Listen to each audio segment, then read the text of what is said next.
Hey, welcome to the Sales Strategies for Christian Coaches podcast. I'm Justin Janowski, your host. And I remember starting my Christian coaching business in December of 2018, just hoping to make it. I had plenty of self-doubt. I had a lot of overwhelm with all the strategies in the marketplace. It felt so complicated. I knew I needed to find a simpler way forward, and I needed to surrender to God. And when I did those two things, God really provided for my business. I collected over $250,000 in revenue that first year, far beyond what I thought was possible. And I've been helping other Christian coaches and entrepreneurs accomplish their entrepreneurial dreams ever since. That's what this podcast is all about, helping you learn the sales strategies, the marketing strategies, the offer and pricing strategies that you need to have success in your business and do it with integrity while honoring God. Today, I've got a special guest in the house. I've got Juan Ortiz. I like to call him JJO. And Juan is he first was a client, and then a client and a friend, and then a team member and a friend.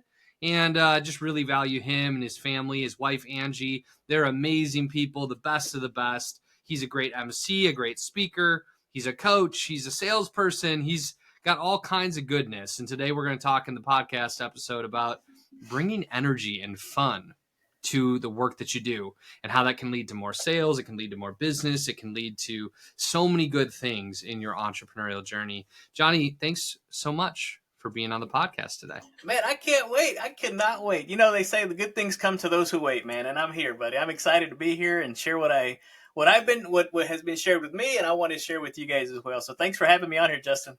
Amazing. Yeah, my pleasure. Juan and I met last fall. We're almost a year. We're probably right around a year from when we first met.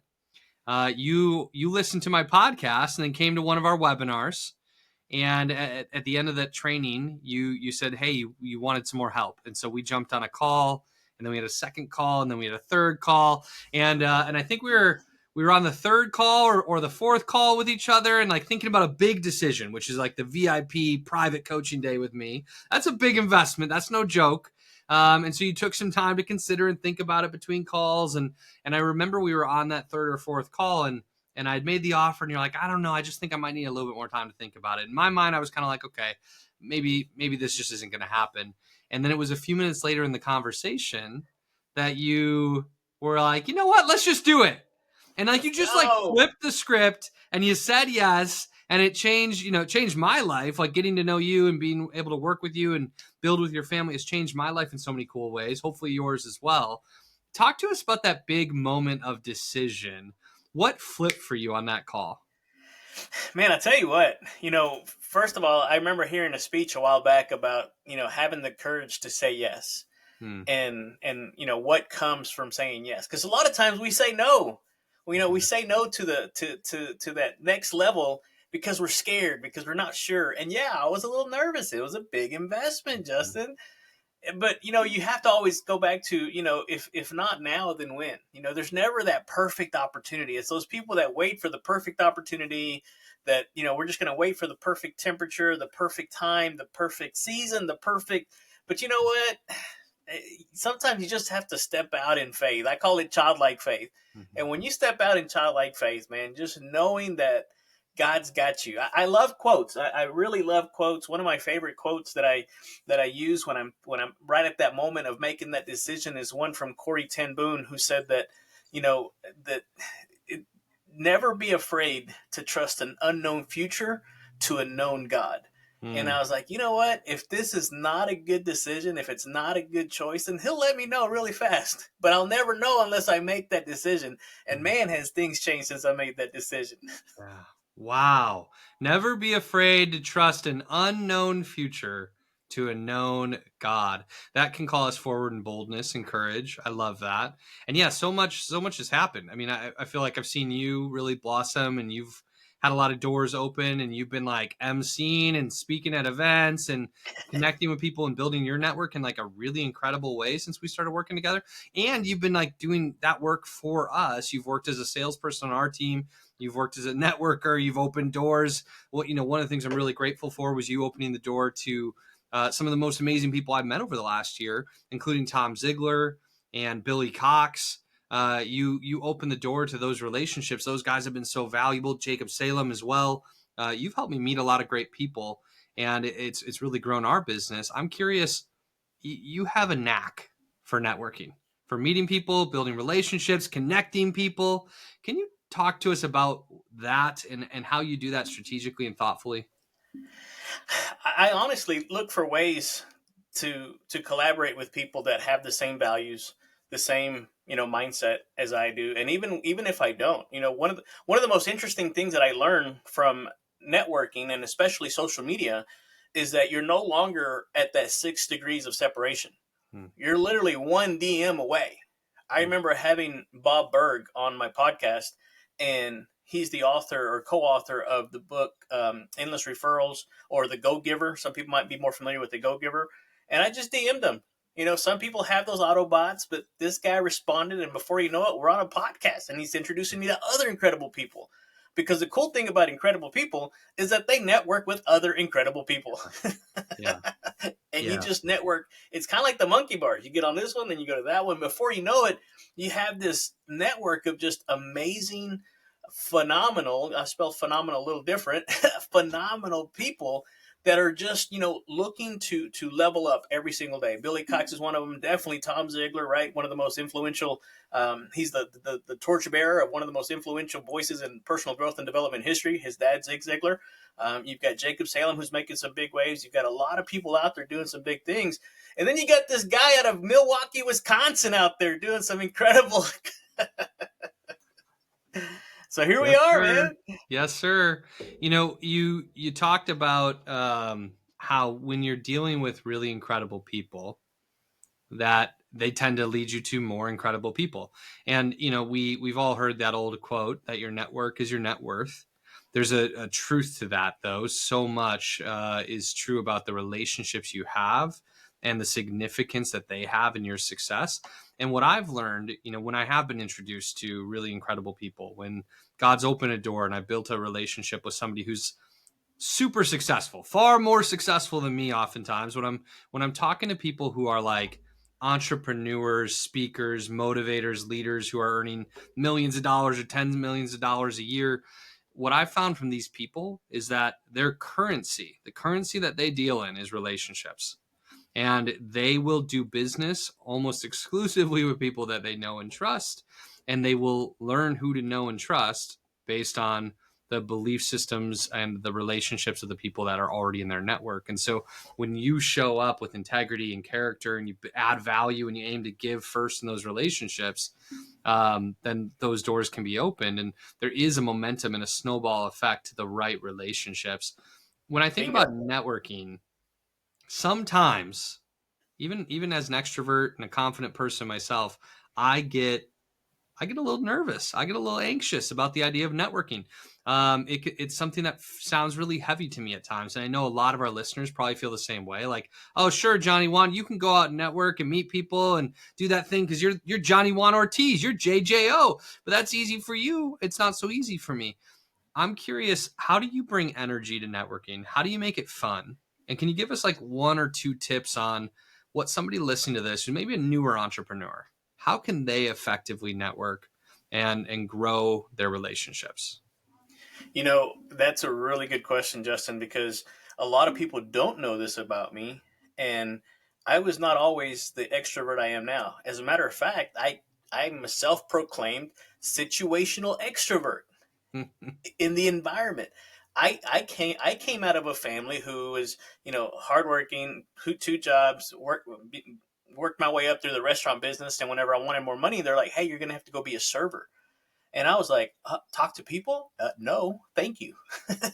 And to think of where I am now, and it's just a long journey, and we don't have time for that, but to just, collapse that down.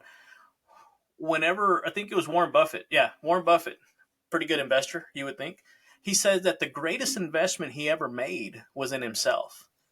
And once you start to invest in yourself and what you want to do, and then you tie that to your faith. And here recently, my prayer has just simply been, Lord, give me the wisdom, right? The prayer of Solomon. Lord, give me the wisdom to do the thing that you've put me on this earth to do in a way that pleases you, in a way that glorifies you and serves the cool kids, I call them, serve the people that you've given me to serve. And he has yet to surprise me. So when I come in contact with somebody and they use the word coincidence or serendipitous, I just use that as a way of God staying anonymous, because it's no accident that our paths crossed. And whenever I want to add energy, Gary Brecka, one of the guys that I follow, talks about how the greatest frequency that we as human beings emit out into the universe is the frequency of authenticity and genuineness. People know, you can't see it, but sometimes when you meet somebody that's really going to change, the hairs on the back of your neck stand up. I know camera may not pick those up, but you just know that this person was put in your life for a reason. And John Maxwell comes along and says that every person we meet has the potential to teach us something, or we're there to learn from them. And when you look at that with every person you come in contact with, I no longer get anxious. I get anticipatory about, God, what are you about to teach me? Or God, who am I about to serve? Who am I going to level up? Who am I going to give joy to? Who am I going to help make their day better? And as long as every person you come in contact with is better because of you interacting with them, God is never happier. Matter of fact, that's the book we recently did a training out of, Business Secrets of the Bible, where the author says that God is never happier with his children than when we're helping solve the problems of his other children. And so when you bring that energy and that genuineness and authenticity to every interaction, lives are changed. I love that. I'm writing down a couple of things. One of them is authenticity, and the other is problem solving. You know, when we can help people solve problems, that's how we add value to our network. And we don't have to directly solve the problem. We can make the introduction. We can refer somebody to something that's a value, or to a person who can help. But being willing to see problems and solve problems for people is such a gift. And then the authenticity piece, I think there's freedom in authenticity. For me, there's like, I remember being a new coach, a new entrepreneur, new to online social media marketing and recording videos and all these different things. And I felt so self-conscious. And there was a part of me that wanted to prove that I was good enough. Yeah. And I want to prove it to myself to a certain extent also. And, so I felt really stressed out about like judging what they might think of me, what I think of myself. I remember re-recording videos I'd want to post on social media multiple times before putting them out. I was lacking like the fullest expression of authenticity because I was just scared of how people would perceive me and if I was good enough. And I think that's probably the first step for somebody who's listening, is like, oh man, like authenticity, like, I don't know, like, do I want people to see the real me? And I think that the first step is seeing yourself a little bit more like God sees you, having enough self-love, enough self-forgiveness, enough self-acceptance to just show up and be you. And that oftentimes only comes through the fire of actually putting yourself out there, actually getting into the networking situation, or recording the podcast, or recording the video. For me, the more I put myself out there in situations that were a little bit uncomfortable and a little scary, the more I began to accept myself and love myself a little bit more, and like forgive myself and let go. And like, now I'm a one take guy. Anybody who knows me knows, like, I record the podcast in one take. I record any video I'm doing in one take. And I just allow myself to be me and accept that some people are going to like me, and that's my tribe. And I'm not going to be the right cup of tea for others. And that's okay too. I don't need to be liked and loved by every single person. Right. So that authenticity is an important piece, but it starts, I think, with a little bit of forgiveness, self-love, and letting go, doesn't it? Yeah. You're not everybody's cup of tea. That's why there's 8 billion people on the face of this planet. You only need a small percentage of them to like you. Yeah, that's right. That's right. And when we show up as ourselves, we'll find our tribe, our people. And there's like a certain peace in that. Like, and it doesn't matter what your personality style or type is. So we talked about introvert, extrovert. There are plenty of people who are going to want to work with an extroverted leader. There are plenty of people who would much prefer to work with an introverted leader. There are plenty of people who are going to want to work with somebody who's very bubbly and loud and like, fun. And there are some people who are like, oh, just give me the peaceful, calm person. Like, that's who I want to be around. There are plenty of people who are going to enjoy us when we're analytical, plenty of people who are going to want to be with the emotional leader. But there's a side and an audience for all the different types. And so the clarity is, who are we? Who do we want to work with? And how can we speak directly to our tribe? You've done that really well. And like, you've made it fun, and you've brought a lot of energy to people. I think that's what stands out about you immediately. How can we bring energy and fun to marketing, branding, networking? What can people do? this whole thing that we call life is a game. You've probably seen the board game, right? Life.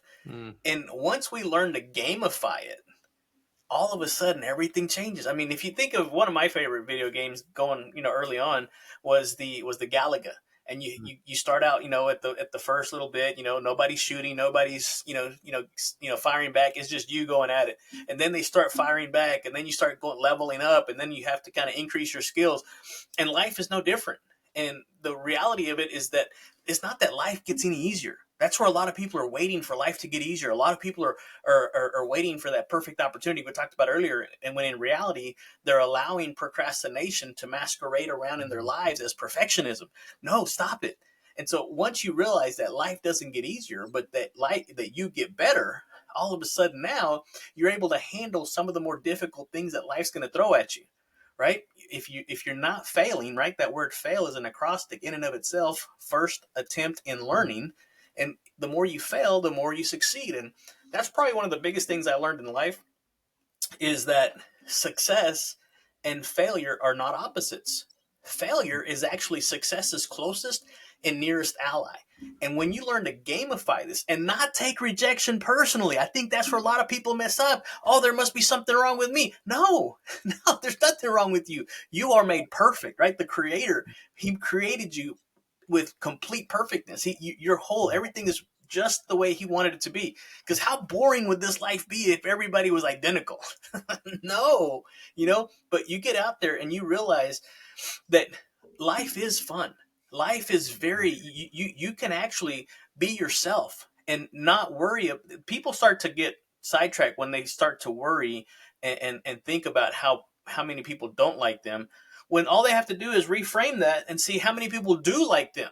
They worry and they have an anxiety over the things that they can't control instead of focusing on the things that they can control. Because as long as you focus on those things that you can control, I wish I could remember the guy's name. He said that never allow those things that matter most be at the mercy of those things that matter least. Several people have probably quoted it different ways, but focus on those things that you can control, right? Your thoughts, your actions, your words, your habits, and the things that you can't control. Yeah, so what? It's going to rain. Grab an umbrella. Big deal. So what? The sun's going to be out. Put on a ball cap and a little dime-sized thing of SP40, 50, whatever your preference is. Put it on. You can overcome those. And when you talked about those problems, we get paid in life in our ability to solve those problems. The bigger the problem you solve, the greater your compensation. And money changes hands when problems are solved. If you learn to gamify it, we have alternating views on who the best NFL team is but regardless of which is the best team, these guys are having fun at the highest level. And if you think about this, fun really is serious business. Learn to gamify your business, learn to gamify what you do in life, and you'll realize that you will be having more fun. As a matter of fact, I stole this from Dale Carnegie. If you know Dale Carnegie, he said people rarely succeed at anything unless they have fun doing it. Learn to have fun doing it and watch the money just come to you. Wow, so many good things here. People rarely succeed in what they're doing unless they're having fun doing it. I think that that's true, especially for entrepreneurs. So make sure you're designing a business that you love. It's fun. Find ways to gamify it and just make the day-to-day fun, the tracking fun. We talked with one of our clients and friends, Stephanie, recently. Was here for a VIP coaching day, and she was struggling with like a goal around how many sales calls to hold or how many sales to make. And so we flipped the script on it because she was afraid of hearing no, and we decided to reward the no instead. And so the goal was how many times could she hear no? And we set a certain number. She wanted to hear no 15 times or 30 times or something like that. And she had a period of time with which to get the 15 or 30 no's. And once she did, she was going to get a massage. And we decided that she was going to make it like this really obnoxious, like tracking system in her kitchen that her husband could see, everybody in the house could see, and she could make it fun. So when she heard no, this thing that used to be scary, she could now mark a box and check the thing that she was one no closer to achieving her goal and getting her massage.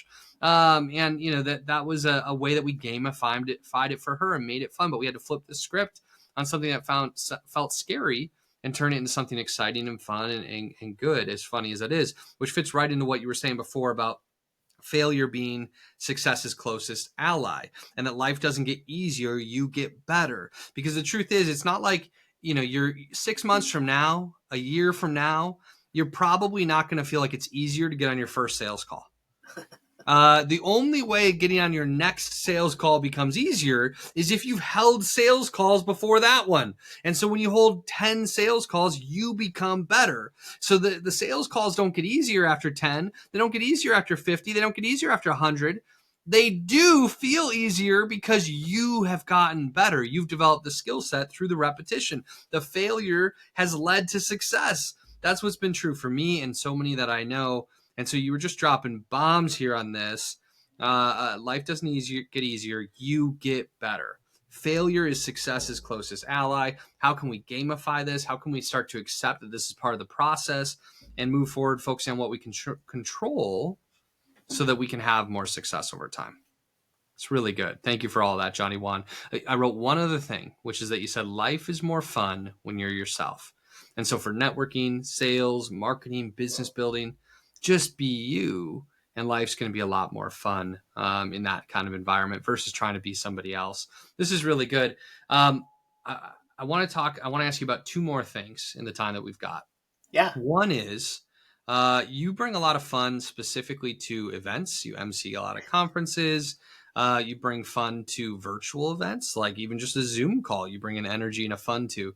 I'm wondering if you can give 1, 2, or 3 very specific, actionable tips on how somebody can bring more fun and energy to live and virtual events. What can people do? Be aware.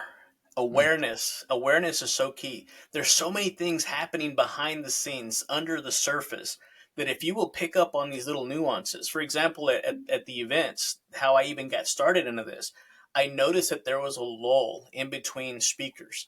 And so I went to the event host. I said, hey, I think I can make this event a little bit more fun.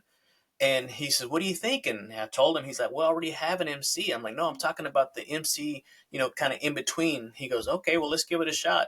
Man, it wasn't 2 or 3 breaks when the main MC was like, hey, we need you up on the main stage. Let's go.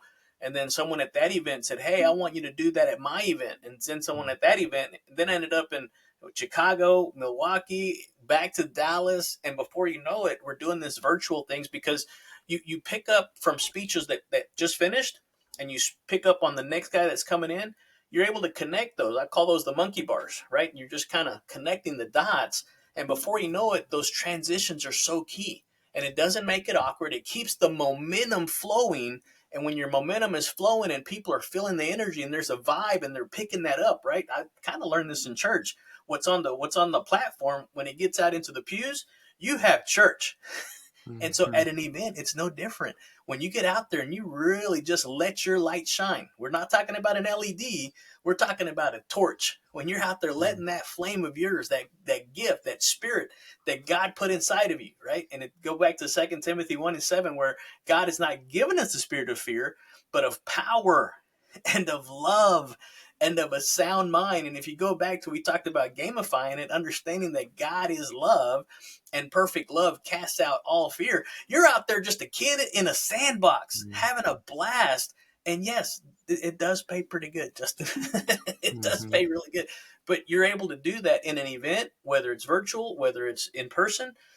Virtual, you do have to kind of step it up a little bit because of the transmission you're having to work through, and so there's still a workflow you have to go through that, but it's still awareness, connecting the dots, and then authenticity and genuineness. Awesome. I love that. Yeah, I grabbed awareness and letting your light shine. That's through the authenticity, the genuineness, connecting the dots, etc.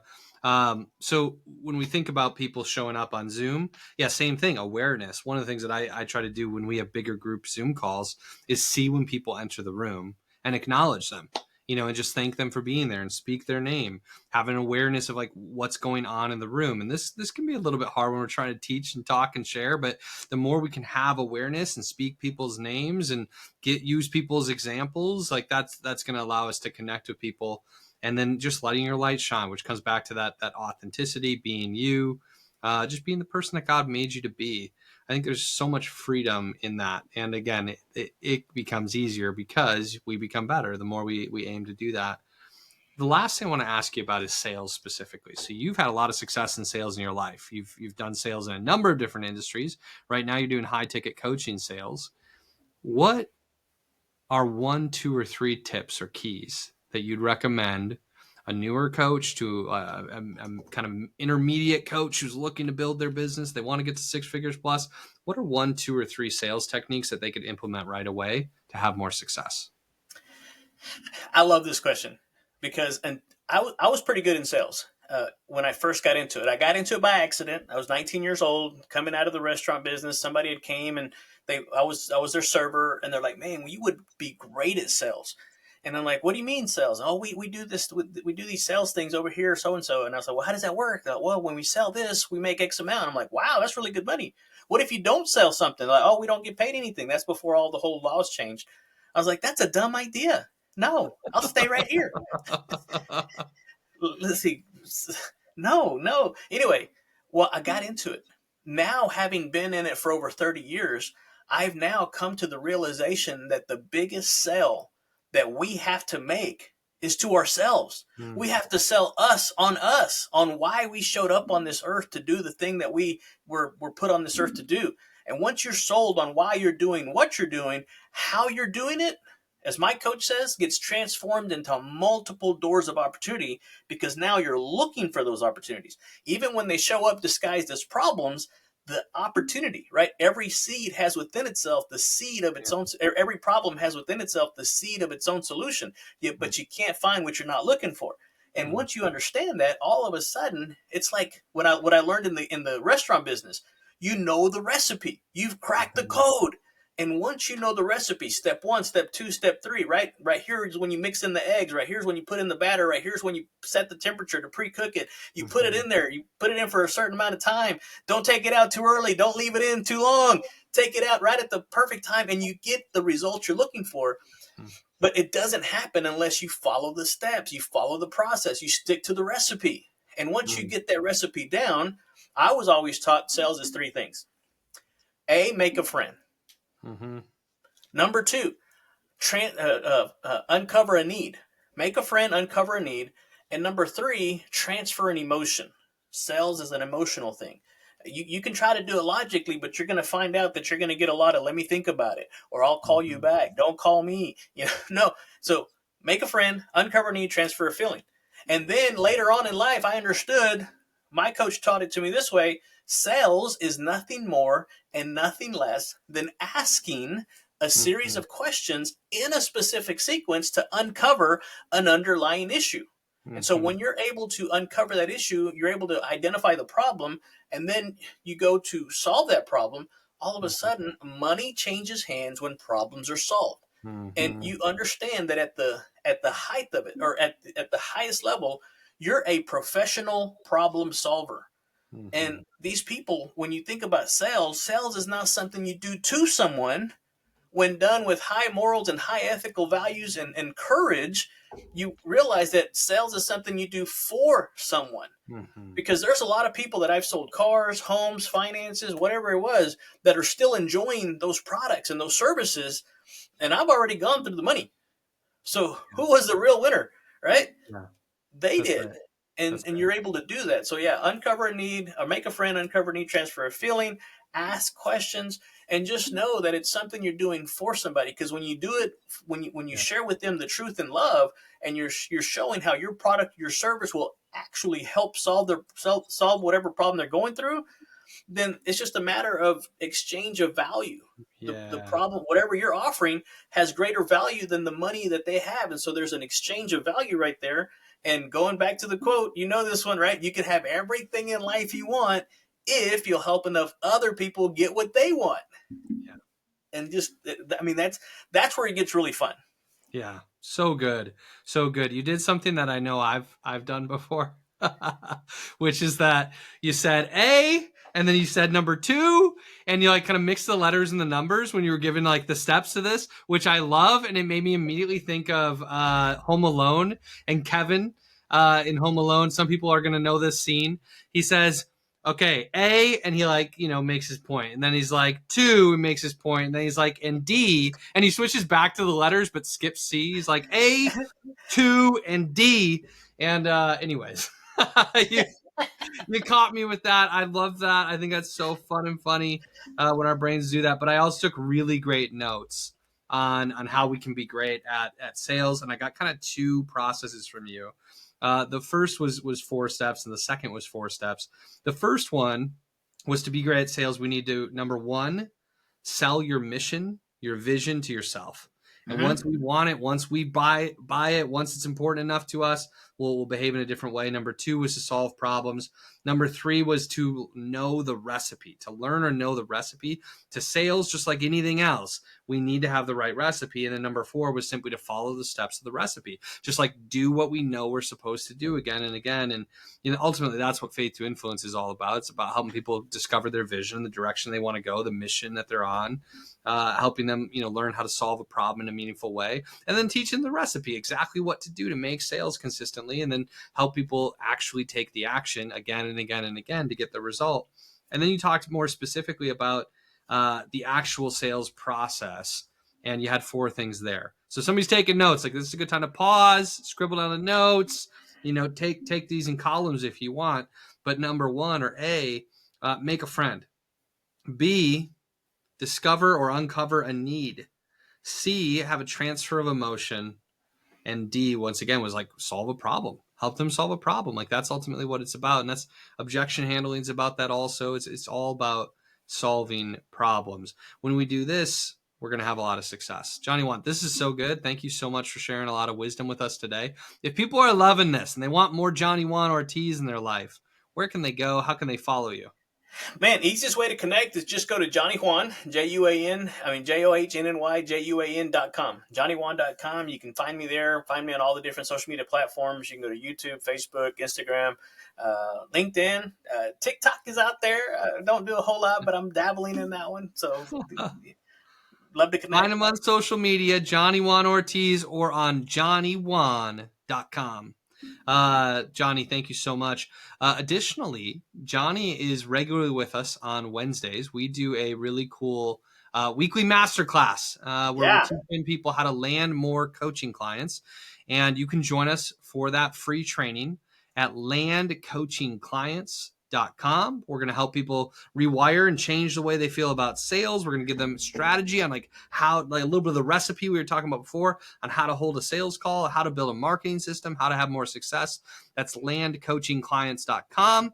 If you join us in that master class, we'll give you a free coaching call with Johnny Juan or another coach on the team where we can talk about your business and talk about how you can have more fun and bring energy and build the business you were meant to build. Landmorecoachingclients.com. Join us there. JohnnyJuan.com. Thanks for joining us today. My pleasure, have a great man. rest of your day, my friend. And everyone else listening, I'll see you again soon. God bless you. Cheers.